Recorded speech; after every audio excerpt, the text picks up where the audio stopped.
I'm Jen Meeropol. I'm the Executive Director of the Rosenberg Fund for Children, and we provide for the educational and the emotional needs of children of targeted activists as well as targeted activist youth. We make grants for summer camp and arts programs, progressive schools, therapy. We have a special program, our Attica Prison Visit Grant program, that allows children to visit incarcerated parents and grandparents.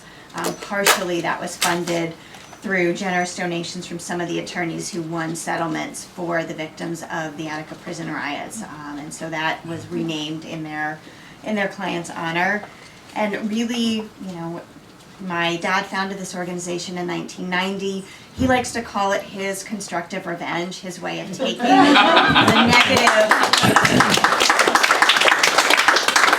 negative that was visited on his family, and particularly on my grandparents and on he and my uncle when they were children, and turning it into something positive. And so a generation later, I get to say that it really for me is a way of saying thank you, because there are thousands of people across the country, one of whom I got to sit next to and say hi to today, who were instrumental in first the battle to save my grandparents, and after that in the really strong and successful effort to provide support and comfort to my dad and uncle. And that the reason they survived their childhood as well as they did is because of so many of those people who, most of whom I'll never meet, who are part of the reason that I have and grew up with the dad that I have. And so this is really a way for me, for my family, to say thank you and to hopefully be part of that supportive community for other children living through similar circumstances today.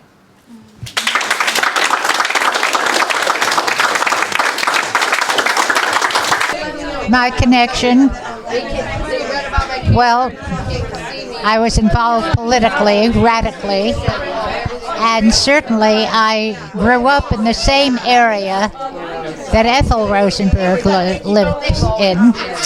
As a matter of fact, she and I were graduates of the same high school on the Lower East Side, Seward Park High School, and it struck home. My husband was an engineer, and he had a number of friends who had been at City College in the same class as Julius Rosenberg, and they said it just as easily could have been them rather than Julius. They could have picked on any one of them. I had been telling Jennifer that we received a phone call asking us to be on Essex and Delancey Street, which was a hub street on the Lower East Side, and a whole group of us were there, and we were each handed a can of paint and a brush and a letter, and at a signal we stepped forward and painted our letter on the sidewalk, and it read, "Free the Rosenbergs." I'm from Massachusetts, and I'm the Executive Director of the Rosenberg Fund for Children. And what brings you to Minneapolis? I was here. We were co-sponsoring the SDS conference, and it gave me an opportunity to meet some beneficiaries from the Rosenberg Fund for Children. What do you think of the group here? I think they're wonderful. They're really, really impressive, fabulous organization, incredibly supportive of each other, and a really great model of how people can stand up for themselves and each other's rights if they, really act in solidarity together. What is the status of your grandparents' legacy or the official record on it? I think that's two different things. The official record, they were tried, convicted, and executed for conspiracy to commit espionage in 1953.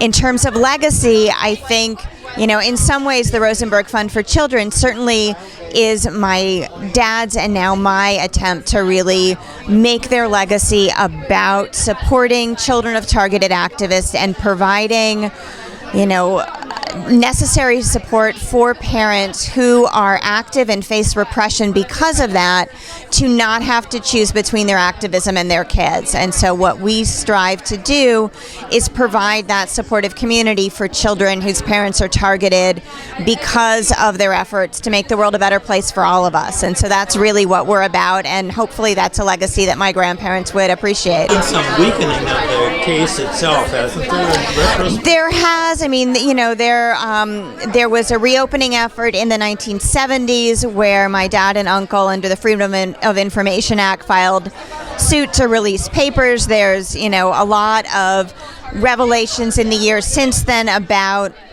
prosecutorial misconduct, about ex parte communication, etc. So certainly, I think there's a lot of question about what they were charged with, what they were guilty of. I think there's pretty clear evidence that my grandmother was not a spy, that she was not guilty of anything, and that the government likely knew that, and that what they were trying to do was charge her to to try to force cooperation from her husband.